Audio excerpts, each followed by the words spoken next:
The reason it won isn't because it was perfect. It's because it actually worked when everything else was chaos.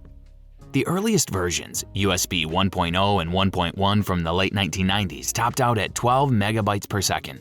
Painfully slow by today's standards, but at the time, just being able to plug something in without rebooting the computer felt futuristic. Before USB, connecting a printer meant shutting down your entire PC, plugging in a massive parallel port cable, restarting, installing drivers from a CD, and praying. USB changed everything. Plug it in and it just worked.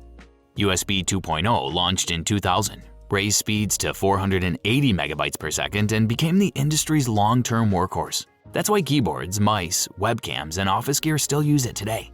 These devices don't need racing tires to walk to the mailbox. USB 2.0 ports are usually black. Then came USB 3.0 in 2008, jumping to 5 gigabytes per second.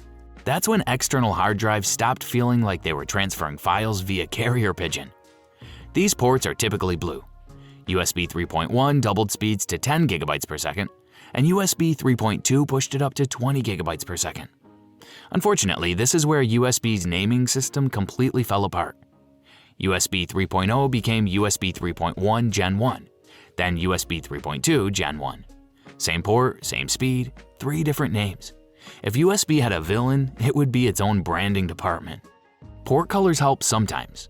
Blue usually signals USB 3.x. Red or yellow often means high power or sleep charging, letting you charge devices while the PC is off. But none of this is strictly enforced, so trust the specs more than the paint job.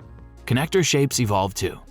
USB-A is the familiar rectangle still everywhere. USB-B, Mini-B, and Micro-B once ruled printers, cameras, and early smartphones. Micro-USB especially stuck around long enough that everyone owns at least 3 broken cables.